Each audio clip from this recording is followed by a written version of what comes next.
Ladies and gentlemen, good day and welcome to the Enka Limited Q4 and FY26 earnings conference call hosted by Valorem Advisors. As a reminder, all participant lines will be in the listen-only mode and there will be an opportunity for you to ask questions after the presentation concludes. Should you need assistance during this conference call, please signal an operator by pressing star then 0 on your touchtone phone. Please note that this conference is being recorded.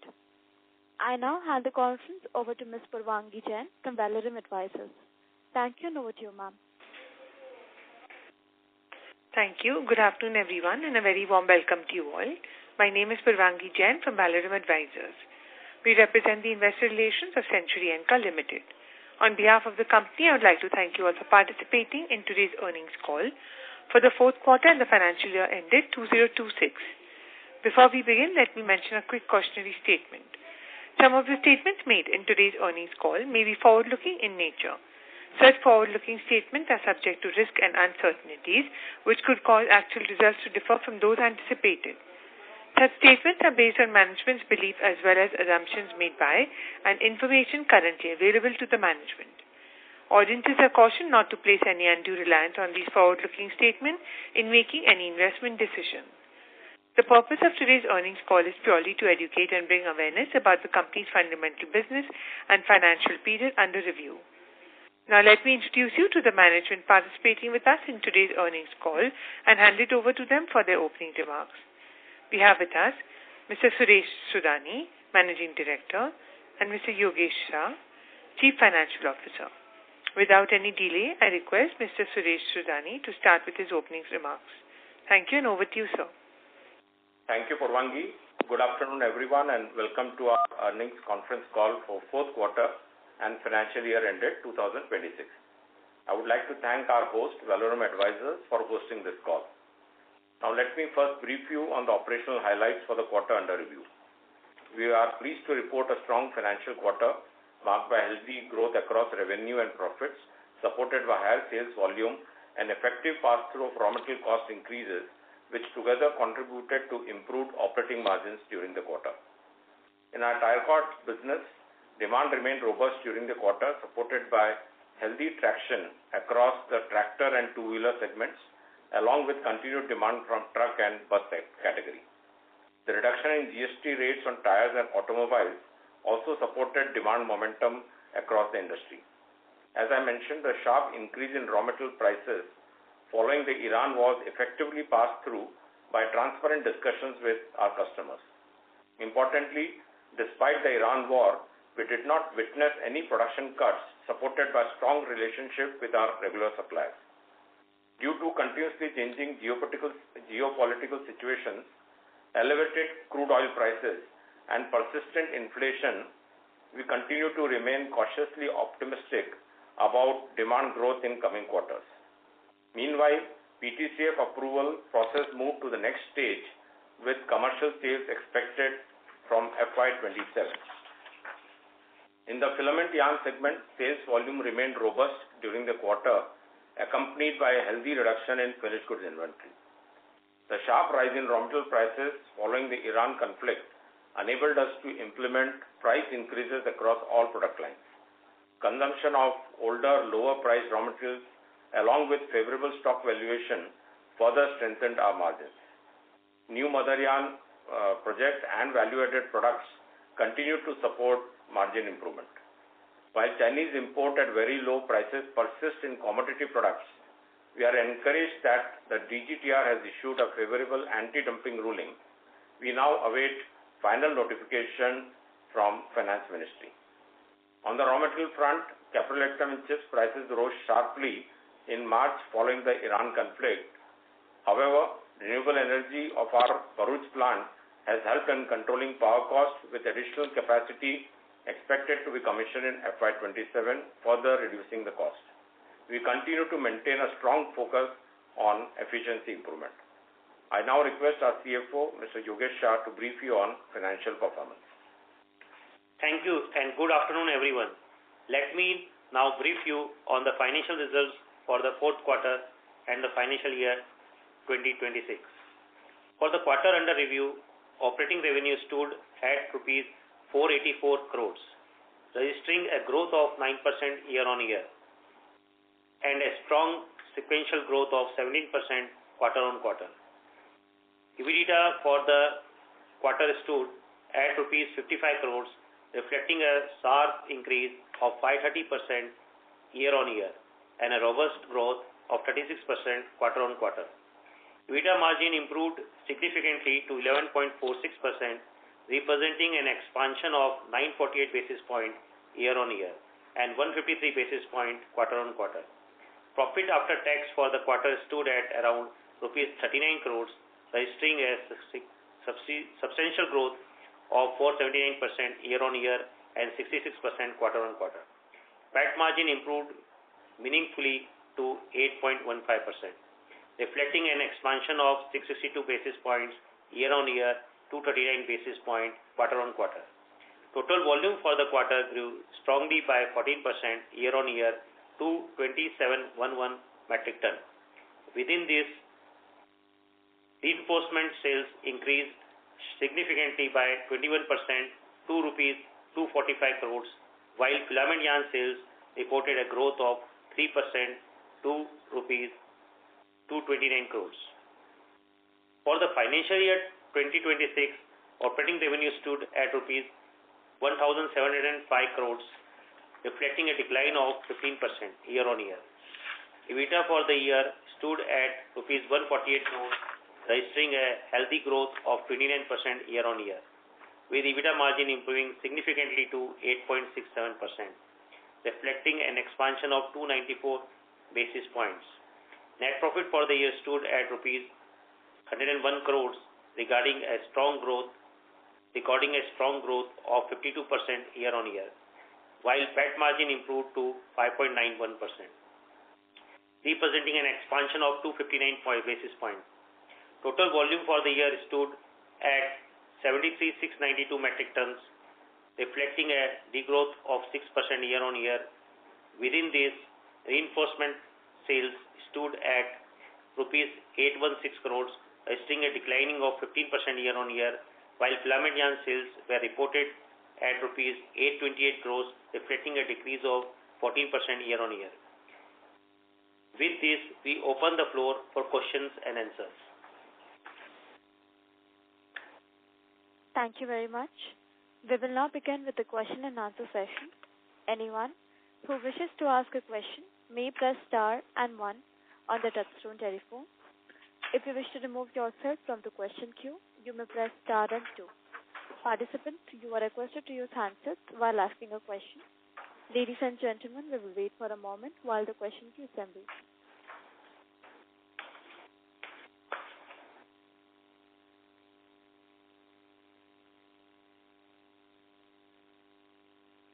A reminder to all, you may press star and 1 to ask a question.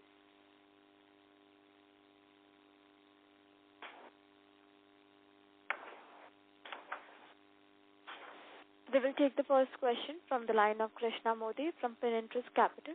Please go ahead. Hello, am I audible? Yes. Yeah. So firstly, sir, congratulations on a good set of numbers. And so my question was regarding the PTCF scale-up and the renewable energy expansion, which are both due in FY27. So I wanted to understand what is the total capex budget for FY27 and FY28. So, I understand you are asking for the capex budget, is it? Is that right? Yeah, for the capex budget of the both renewable energy expansion as well as the PTCF scale-up that we are planning. So, renewable energy, we participate through a third-party captive arrangement, group captive arrangement. We contribute only to 26% of the equity of the project. So, that amount is very small. It will be less than under 10 crores in total, depending on the total breakup between capital equity and the debt for the project. So that is the model that we had used earlier, and that would continue for the expansion for the second hybrid project also.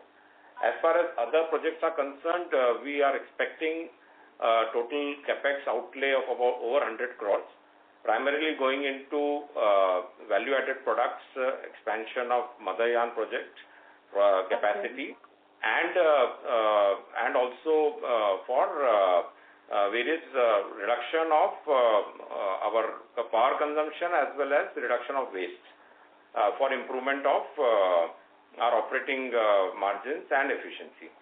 We are also spending a significant amount in improving our fire-related risk, post our fire risk at Bharuch, because these are old plants. So, based on the external fire audits, we are taken up a good amount of budget to do some reconfiguration of our machineries to reduce the risk of fire, particularly in the old layout plants. Okay, got it. So with respect to that, currently what is our capital deployed in this project? So in the phase 1, we had spent about 8.5 crores as our equity contribution to the hybrid project, which on total was about 16 megawatt in installed capacity, about 15 megawatts, and we on an average get about 6 to 7 megawatts per year, depending on the weather and other conditions. And this will be in the similar lines for the phase 2 as well.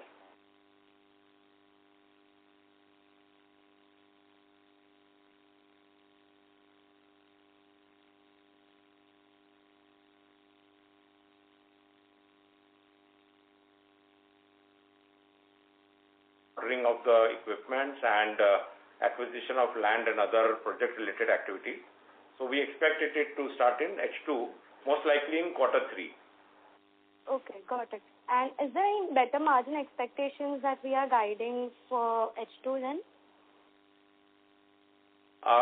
We do not give any forward-looking statements in terms of margins or business results. But yes, it will definitely reduce our power rates, but including the demand and geopolitical situation, anyway, it has become more a quarter-on-quarter kind of forecast or planning, because the entire situation has become extremely volatile because of more external factors, which are mostly out of our control. Okay, got it, sir. Thank you. This was it from my end. Thank you. Thank you. We will take the next question from the line of Jiten Parmar from Aurum Capital. Please go ahead. Yeah, good afternoon. Congratulations on a good set of numbers. So my first question is, can you break that up, the EBITDA margins? How much of it is due to inventory gains and how much of it is due to, so if you can quantify that a bit. We will not be able to give that breakup because of competitive reasons. But the reason for mentioning that is that our focus is always on reducing inventory in terms of in highly volatile situation, particularly in NFI segment where the prices correct more on the spot prices of raw materials. So the purpose of highlighting that is that since we are in a situation where the prices significantly went up in March, we have taken conscious calls and efforts to reduce the inventory. Okay. So you mentioned this 100 crore capex. Now that is for FY27 or is for, what is the period for this capex? FY27. We intend to spend that in over FY27. Okay. And we have significant, balance basically in investments, about more than 400 crores. Now, if the capex is only 100 crores, has the board thought about, doing something with that cash, basically maybe by buyback or you enhance dividend? Dividend I saw is only it's less than 25% of the earnings. So have we thought of other ways of, basically enhancing shareholder value? So, the discussions at the board are mainly at growth, and we intend to utilize this cash for growth of the business in current and possibly also into the new segments. It could be within textiles or otherwise also, but it is being evaluated as such. So as and when any project of large capex is evaluated and gets passed at the board level, then we will revert to that. But the discussion is more towards adding, one is to make the business model more sustainable by reducing our costs and making investments which are long-term, both in terms of our, for example, purchase of power or reducing our own power consumptions, improving our safety, but also looking at new product lines which are either in line with our technical textiles current reinforcement portfolios. So this point has come up multiple times regarding the buyback, and it has been duly conveyed both at after the investor call as well as during the AGM, and board in its own will take a decision based on the merits and other matters. But the discussion is on growth and how to make the company sustainable even under adverse external circumstances. Okay. So my final question is, so it's good to note that, company is thinking on growth. That is always good for shareholders too. Now, so we have a capex outlay for 100 crores for FY27. Have we thought beyond that? Is there any plans which have kind of are on the drawing table or crystallized for, let's say, FY28 and onwards? Yeah, so these are all being evaluated. As I said, we can share only what is approved by the board. And yes, that is being evaluated, it is being discussed.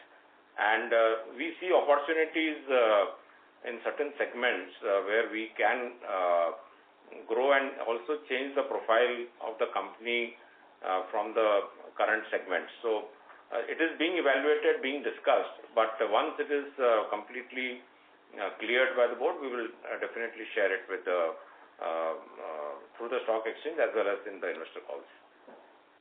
Perfect. Thank you. That would be all. If I have any other questions, I'll come back at you. Thank you. Thank you. Thank you. We will take the next question from the line of Vipul Kumar Shah from Sumagal Investments. Please go ahead. Hi, thanks for the opportunity and congratulations for good set of numbers. So, sir, result of this quarter was mainly due to our old inventory of raw material of caprolactam, and this quarter results are likely to be adversely affected due to rise in caprolactam prices. So what is your comment on that, sir? So actually, if you look at the volumes, sales volume compared to even quarter 3, where our performance has improved, the quarter 4 volume, sales volume are significantly higher. So sales volume is one of the main driver of the better performance in this quarter, which has been aided by some consumption of old priced raw materials. But without the volume growth, we would not have been able to encash even this possibilities of encashing the low cost and the higher prices in our sales prices. So I think it is mainly due to the higher volumes and duly aided by some low cost consumption of raw materials. No, but those low cost raw material consumption must have exhausted, and now you must have started using higher price inventory. So that will happen. So margin will be under pressure in this quarter. I am not asking for numbers. I am asking for a directional view, sir. We have been normally talking of an operating margin of about 6 to 8%, but given our focus on reducing cost and also reducing our power rates through hybrid powers and renewable power, we now feel that depending on the external scenarios and demand, our operating margin could be in the range of 7 to 10%. We cannot give a specific number for any quarter, but we feel that we have improved our chances of improving the operating margins from what we used to convey in our earlier earnings call. So you mean to say delta for operating margin has moved higher if all other things remain constant, sir? Yes, it should help us. In fact, in a more normalized scenario, it should help the company to generate better margins. And what type of power cost reduction we should expect once all these renewable energy projects are coming on stream? I can give you an estimate of our current for the FY26. Our renewable content on the total power consumption was about 36%. Post our increase, the commissioning of additional renewable power, it should go up to about 48%. So that gain would start reflecting. I cannot give it in terms of value, but I think that would give a good estimate that it will increase by almost 12%. Percentage of it is much higher, but 12% of the total power consumption. Thank you. We will take the next question from the line of Maitri Shah from Sapphire Capital. Please go ahead. Yeah, hello, am I audible? Yes. Yeah, hello, good afternoon. Sorry for the basic questions. I'm new to the company. So currently we are working in the nylon yarn and the PTCF vertical. Is that correct? Yes, and also we have made an entry into the polyester segment through polyester tire cord fabric, which is under approval, and we also sell polyester industrial yarn to certain segments using the polyester industrial yarn. And when do you expect the facility of PTF to be operational in FY27? And also, if you could guide me for the capex of this facility and the capacity that we are adding in this facility. This is already operational. So we are currently manufacturing and selling polyester industrial yarn. But the main purpose of putting up this facility was to manufacture polyester tire cord fabric. And since it's a new product and also goes into passenger car tires, it goes through a rigorous and long approval process by the tire companies. So we have moved ahead on that process and we have made progress during the last quarter. We are hopeful that the commercial sales would start in FY27, most likely in second half of FY27. We have spent close to 100 crores on this project, and this was commissioned about 2.5 years back, where the process of getting the products and other things is already started, and FY27 is when we expect that the commercial sales should start. Okay, that is good. And with the capacity, how do you see the scale-up kind of happening? So these approval processes are different for different OEMs, or are we just a bit of a color on how we are getting the orders on this side? So capacity is about 4 KT per annum, and currently we utilize to almost 75 to 80% based on the demand from the industrial yarn segment. This also, industrial yarn segment was impacted by the QCO order. There was a quality control order on polyester which was removed during the year. So that has some impact on the volumes, but as I said, the main purpose is to manufacture the polyester tire cord fabric and evaluate opportunities of other technical textiles that we can get into which use polyester as a raw material. Okay, and this facility, also these products will be more higher in value and with better margins coming in, and you've also alluded to you're adding more capacity on the mother yarn and more value-added products. So going forward, any sort of targets you have on the revenue growth side, and also how you see the margins kind of scaling up, like a medium-term target, 2 to 3 years down the line? since we do not give any forward-looking statements, I cannot comment on the top-line growth. But as I mentioned in the earlier question, we expect a margin range depending on other variables of demand, external conditions and other things to be in the range of 7 to 10% operating margin.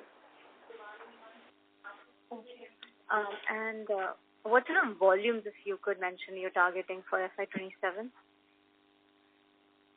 We would ideally want to have repeat our Q4 plus volumes, but this is all dependent on so many external factors. But the focus is to keep on utilizing maximum capacities, and that also improves our margin because it helps in more better spreading of our fixed costs. Okay. And these capacities are fungible, so your value-added products and the non-value-added products can be kind of utilize the same capacity, or do we have a specific capacity for just the value-added products? And if you could help me out with the utilization over there. No, actually, when we say value-added products, actually this is adding value to our commodity products, which face a significant competition mainly from China imports. Actually, I mean, obviously they are fungible. That if we do not get additional revenue, additional contribution over the additional cost that we spend on converting the commodity product, so we have an option not to make the value-added product, and we can continue to sell the commodity product. But our experience is that normally these value-added products have less volatility, less competition from imports, and these are more specific to the customer requirement. So normally, I mean, almost most of the time, our margins on value-added product is better. So we expect, and we would continue to invest and convert in almost entirely the commodity products that we sell in the market, and get into more value-added products, and also distinct products which give a distinct benefit to the customer. So ultimately, if the customer is able to realize value for his fabric or finished products, that translates up to better margin and better volumes for these products. So that is working very closely with the customers. We operated at about 80% for the year in terms of capacity utilization. In the quarter 4, it was about 85%.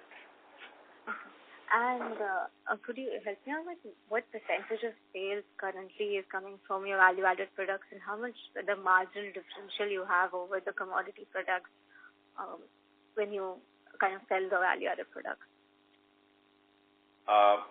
Since we report in the single segment, I will not be able to give volumes, but on an average, about 20% additional margin we realize after the additional cost that we do in converting this into value-added products. Oh, okay. Yeah. Thank you so much. Thank you. Thank you. We will take the next follow-up question from the line of Vipul Kumar Shah from Sumagal Investments. Please go ahead.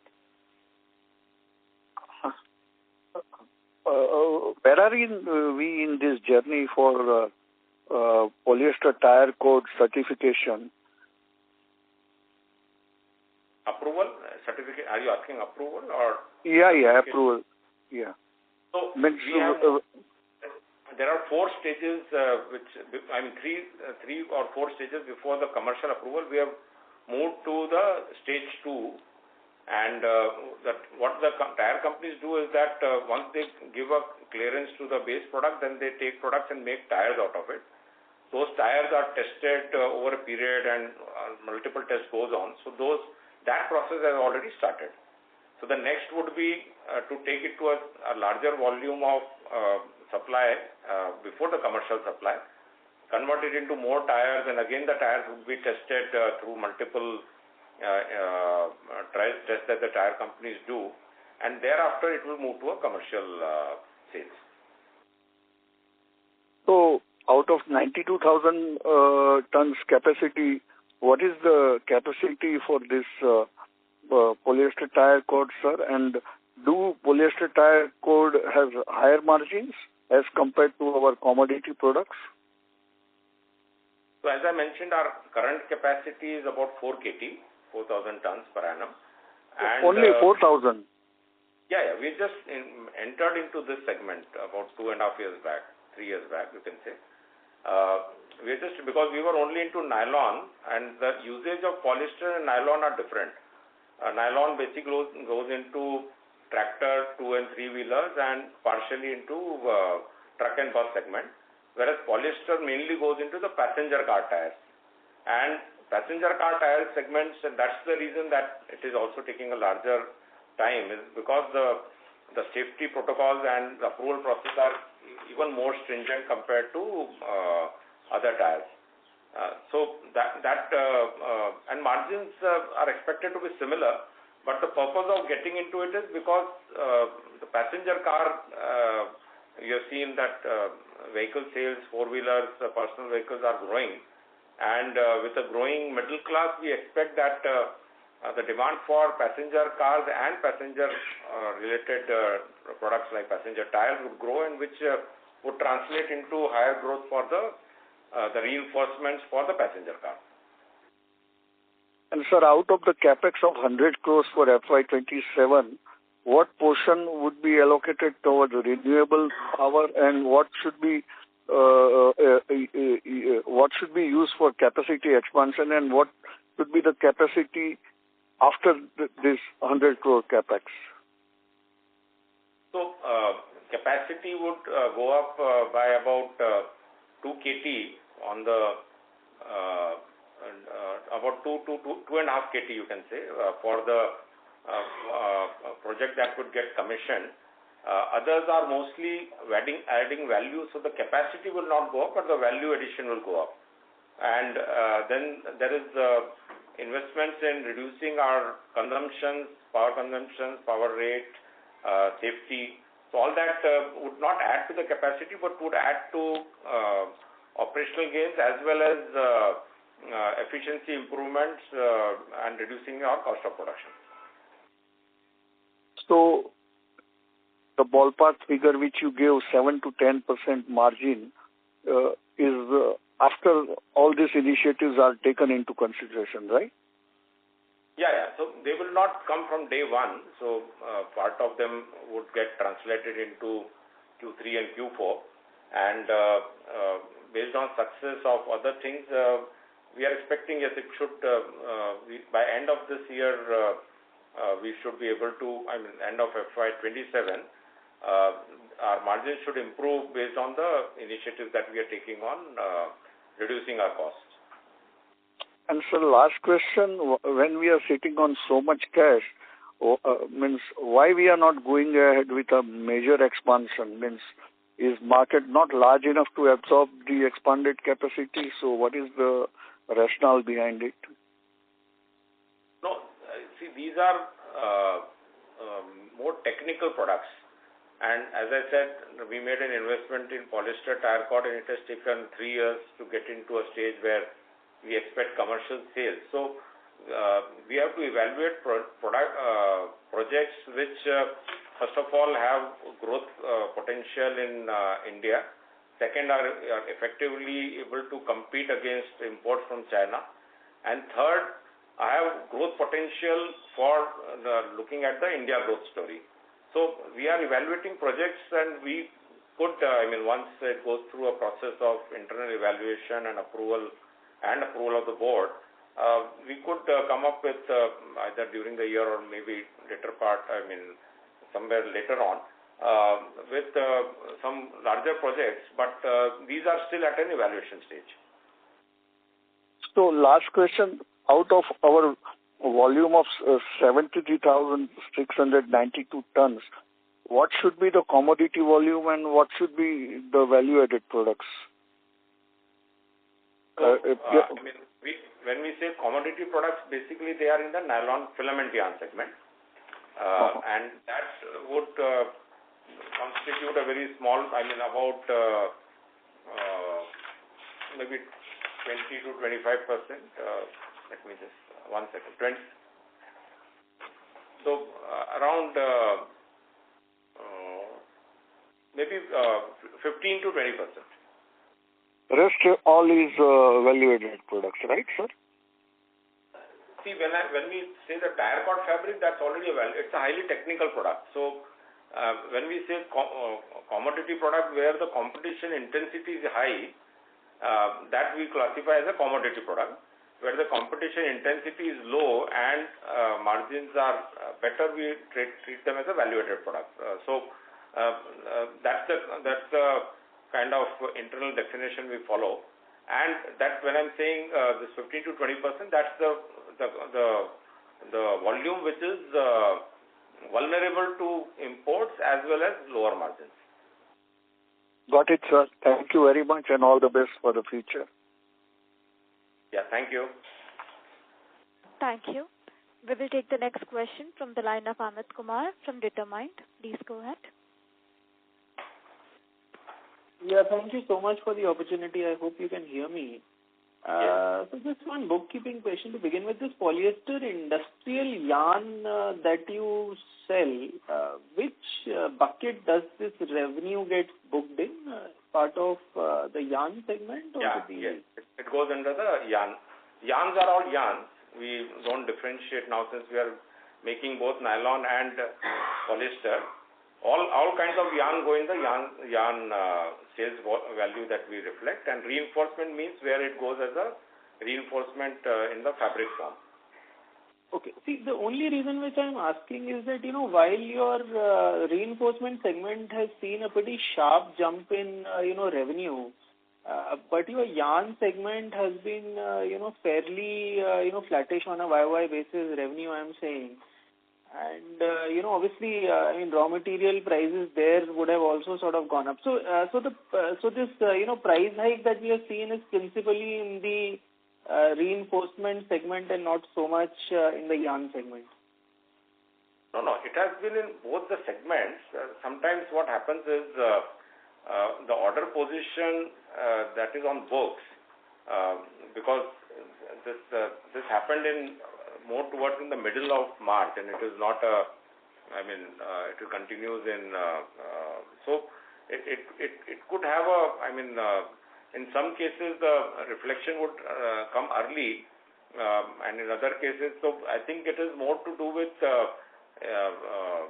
the timing of what is on the books, at what orders have been booked, and because whatever we have booked at rates before we increase the prices, that we have to honor, and we have honored. Always we do that, and so that part would more reflect only partially. It would have reflected in one segment, and in more quantities in the other segment.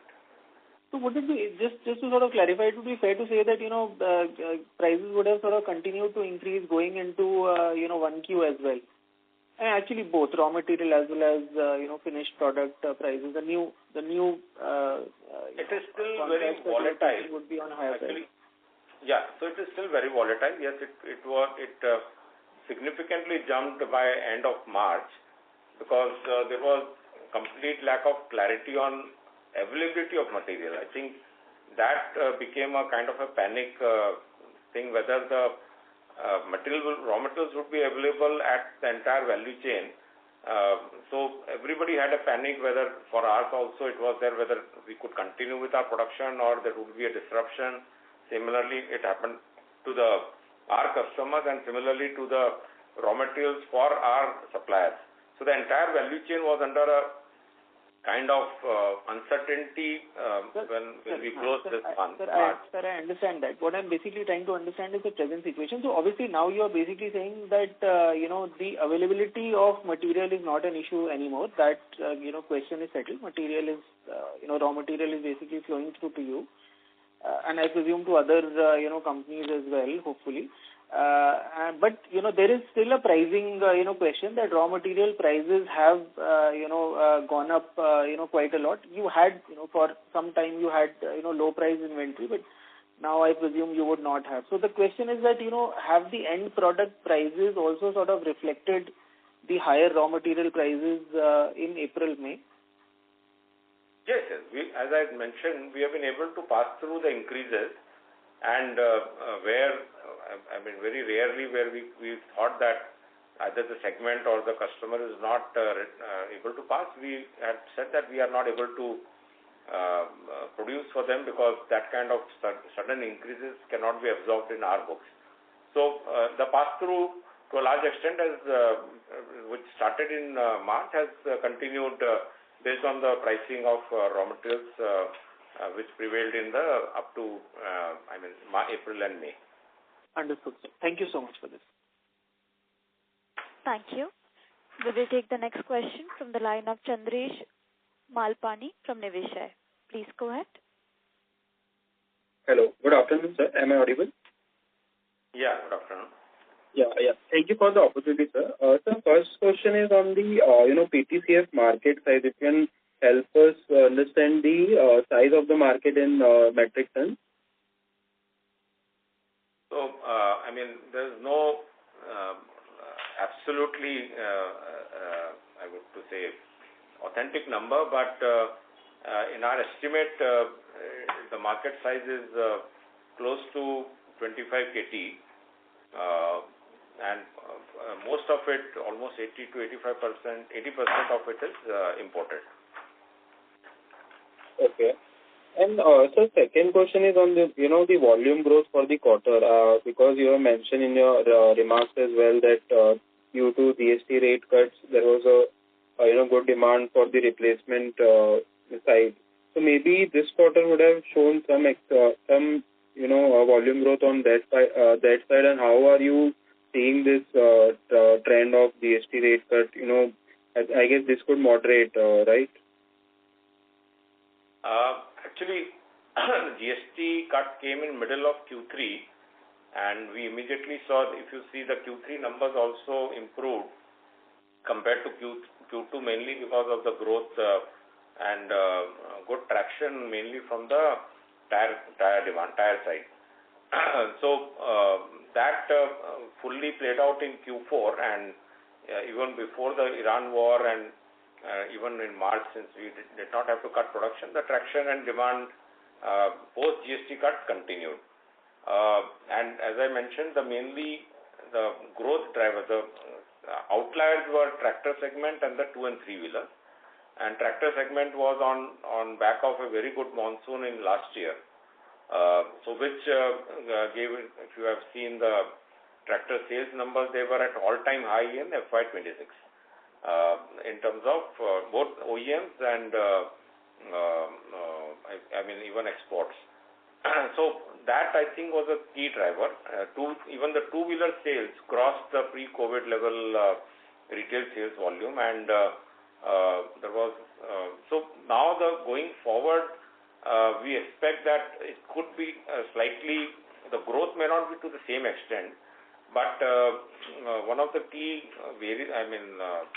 variable or something which we are keeping track of is how does the monsoon and the crops come out, and in terms of its impact on Indian GDP, because that will be a key for these demand to continue in these two segments, because both of them, whether it was two-wheelers or tractor, was again driven from the rural demand, and rural growth is the key to continue on that. Other factors being, since our segment, one of the large consumption also goes in the truck and bus.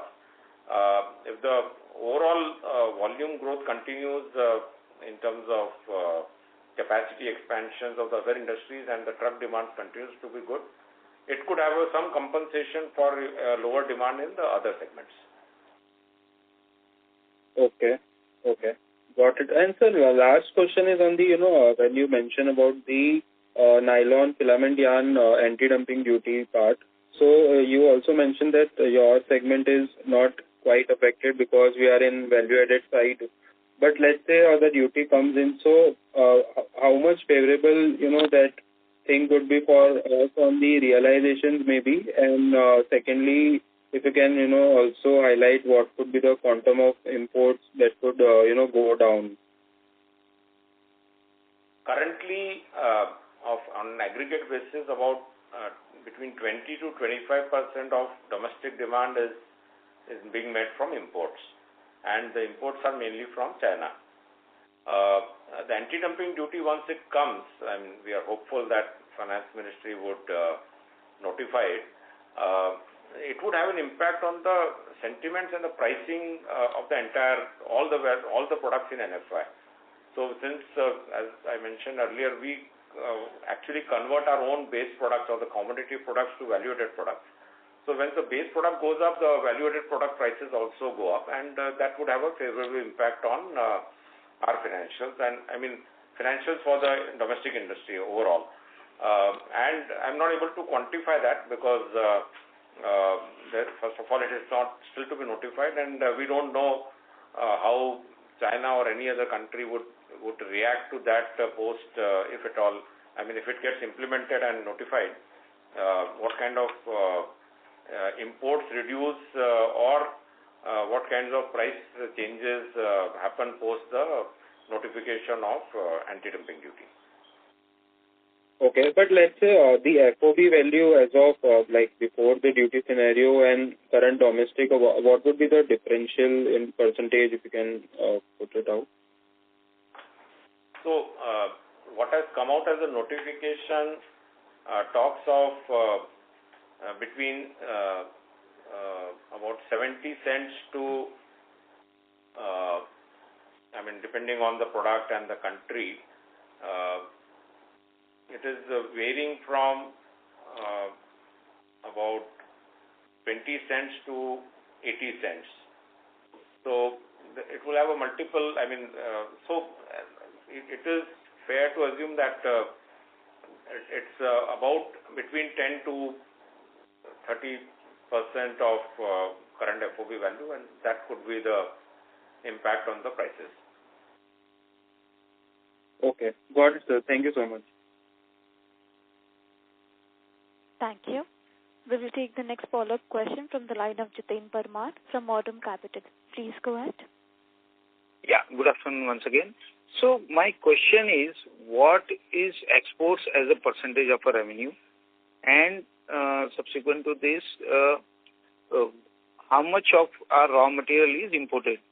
The reason I'm asking this question is basically that there has been a devaluation of the rupee against the yuan by 20% and by the dollar, and for the dollar by 10% in the last 1 year. So I want to gauge whether we are a beneficiary or we are negatively impacted. I mean, it is difficult to give that whether we are beneficiary or otherwise, because both the raw materials and the finished good prices correct to the exchange rates. It is only sometimes the timing difference. So both are because whether it is nylon terracotta fabric or it is nylon yarn, the pricing has the imported imports of either the finished goods or the raw material has an impact on the finished good pricing. So it is difficult to say whether it is positive or not, but weakening of rupee against dollar and slight strengthening of yuan against dollar actually should be favorable, because it makes the Chinese imports into India, particularly the finished goods, more costlier. We also import majority of our raw materials from China. I mean, from also from other countries, but China is one of the major supplier of the raw materials. We also get our raw material from one of the domestic suppliers, but again, it is pegged with the exchange rate. So that anyway gets captured in the cost of both raw materials and the finished goods. Yeah, so if you can answer, how much is the percentage of exports out of the total revenue? So that's about 4 to 5% is our exports, but we are focusing on increasing our exports, particularly of the value-added filament yarn. Okay. And one thing I want to talk about from the risk perspective, one of the risks I see is basically radialization. How does that affect us? Because that would affect basically our NTCF demand, or, how much, can you throw some color on it, basically? So, radialization has moved to a close, as per reports from ATMA, is about 60% has moved to 60% of the total demand in truck and bus segment. Radialization impacts only the truck and bus segment. It does not impact the tractor or the two-wheeler segment, because there it is still, nylon is the reinforcement. And it has not been increasing at the rate, it used to be about maybe 4 years back, it was about 4 to 5 years back, it was 55, it moved sharply to 58 about 2 to 3 years back, and now it has, the pay increase, the radialization percentage increase is now not that sharp.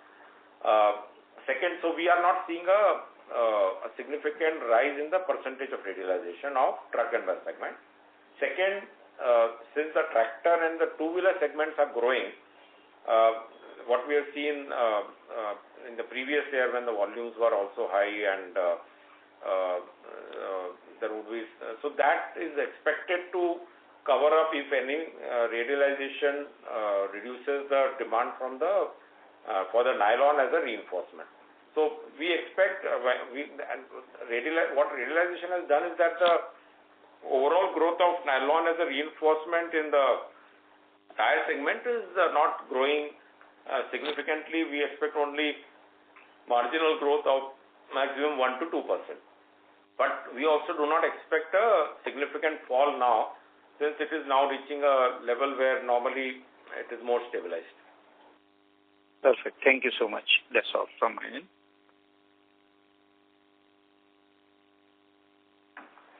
Thank you. We will take the next follow-up question from the line of Vipul Kumar Shah from Sumagal Investments. Please go ahead.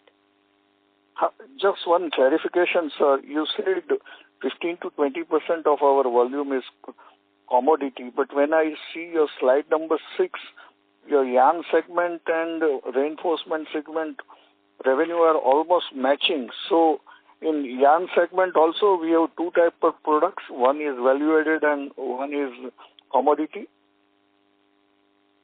I said it is only in the yarn segment. We do not consider our reinforcement as a commodity, because these are technical products. The entry barrier is very high in getting into these products. No. So your yarn segment is this sales is 8280 million and reinforcement is 8162. So it is almost matching 50-50. Whereas you said that commodity part of the business is 15 to 20%. So what I am missing here, sir? No. So 15 to 20% of the total is the commodity business, so which is only housed in the yarn segment. So in the yarn segment also we have two type of products. One is commodity and one is specialty. Correct. Okay, sir. Thanks for the clarification. Thank you very much. Ladies and gentlemen, we'll take that as the last question. I now hand the conference back to the management for the closing comments. Thank you, and over to you, sir. Thank you, everyone, for joining our earning call. I hope we were able to give the answer to your queries, and I hope those were to your satisfaction. If you have any further questions or would like to know more about the company, please reach out to our Investor Relation Manager at Valorem Advisors. Thank you. Thank you, members of the management. On behalf of Valorem Advisors, we conclude this conference. Thank you for joining us, and you may now disconnect your lines. Thank you.